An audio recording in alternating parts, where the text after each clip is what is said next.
मैं श्री प्रकाश हाजीपुर से आपके समक्ष महान लेखक प्रेमचंद के बारे में कुछ बातें रखना चाहता हूँ। मुंशी प्रेमचंद का जन्म उत्तर प्रदेश के वाराणसी के पास लम्ही नामक गांव में हुआ था। उनका जन्म एक साधारण परिवार में हुआ था। उनके पिता पोस्ट ऑफिस में कार्य करते थे। प्रेमचंद ने प्रारंभिक शिक्षा अपने गांव के विद्यालय से प्राप्त की।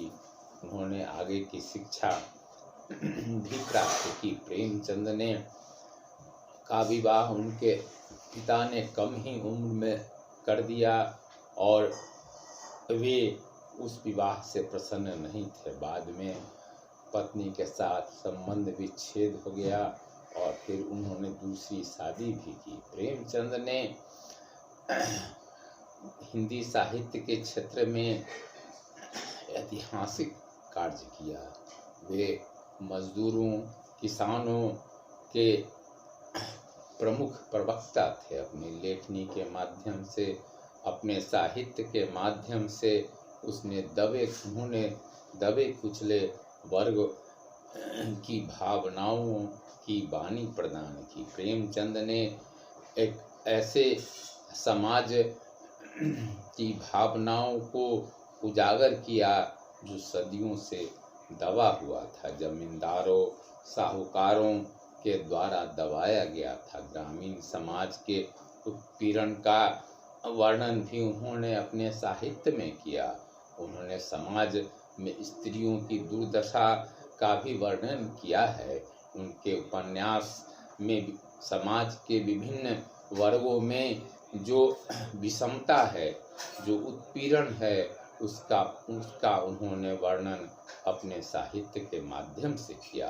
प्रेमचंद ने प्रारंभ में विवेकानंद के विचारों से वे प्रभावित थे, लेकिन 1918 के सोवियत क्रांति के बाद जो समाजवादी क्रांति सोवियत संघ में हुई थी, उससे प्रभावित होकर वे समाजवादी विचार की ओर झुक गए। इसके पूर्व उन्होंने विवेकानंद के साहित्य का भी गहरा अध्ययन किया था। 1918 के बाद वे समाजवादी विचारधारा से प्रभावित हो गए, लेकिन इसके बावजूद भी किसी विचारधारा से बंधे नहीं रहे। उन्होंने सिर्फ समाज के दलित वर्ग की भावनाओं को प्रकट किया। प्रेमचंद ने गांधी जी के असहयोग आंदोलन से प्रभावित होकर के सरकारी नौकरी को त्याग दिया और गांधी जी के आंदोलन में शामिल हो गए। प्रेमचंद ने जिस साहित्य की रचना की, उस साहित्य में साहूकारों, जमींदारों के उत्पीड़न का वर्णन मिलता है।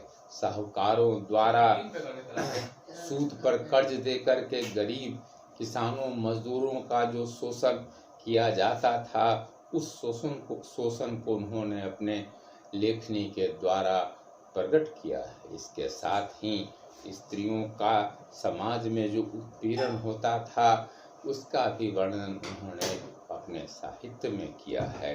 वे एक ऐसे समाज के पक्षधर थे जो समाज समता पर आधारित हो, जो समाज शोषण विहीन हो। इस तरह प्रेमचंद को एक जनवादी लेखक के रूप में जाना जाता है। उन्होंने सेवा सदन, रंगभूमि, गोदान, गबन जैसे साहित्यिक उपन्यासों की रचना की। उन्होंने बहुत सारे कहानियों की रचना की, जिसमें पंच परमेश्वर एक प्रमुख कहानी है, जिसकी रचना 1916 ईस्वी में की गई थी। इस कहानी के माध्यम से प्रेमचंद ने पंचायतों के महत्व का दिग्दर्शन कराया। हम देखते हैं कि प्रेमचंद ने जहां ग्रामीण समाज के उत्पीड़न और दुर्दशा का चित्रण किया, वहीं शहरी समाज में फैली प्रगतिशीलता के नाम पर उच्छृंखलता का भी वर्णन अपने साहित्य में किया। सेवा सदन में भी उसने समाज की नारी की स्थिति को उजागर किया। इस तरह प्रेमचंद की रचनाएं हमें सामाजिक उत्पीड़न और शोषण को दर्शाने वाली रचनाएं हैं। उनकी रचनाओं पर हिंदी फिल्में भी बनी जो काफ़ी लोकप्रिय हुई। 1936 में बीमार पड़ने के कारण आर्थिक तंगी के फलस्वरूप प्रेमचंद का सही उपचार नहीं हो सका, जिसके फलस्वरूप 1936 में प्रेमचंद की मृत्यु हो गई। प्रेमचंद की रचना हिंदी साहित्य के वामपंथी आंदोलन को हमेशा प्रभावित करती रहेगी। उन्होंने मार्क्स और लेनिन के साथ साथ गांधी के विचारों का भी प्रभाव अपनी रचनाओं में दर्शाया है।